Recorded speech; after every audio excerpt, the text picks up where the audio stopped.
1971 সালের 25শে মার্চ সেই রাত্রে আমি ঢাকা নগরীতে ছিলাম।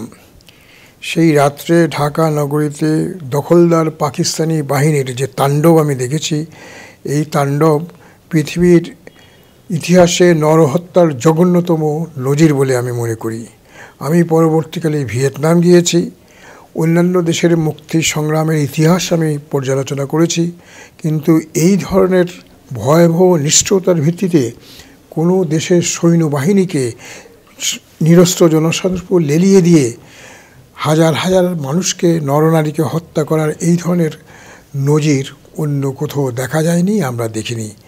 আমি মনে করি 25শে মার্চ 1971 সালে পাকিস্তান দখলদার বাহিনী আমাদের এই বাংলাদেশে যে অত্যাচারের জঘন্যতম নজির স্থাপন করেছিল, সে নজির পৃথিবীর ইতিহাসে অন্য কোথাও নাই, এবং এজন্যে নরাধম ব্যক্তি এবং নরাধম নেতৃত্ব হিসাবে তারা আমাদের সকলের কাছে ঘৃণার পাত্র।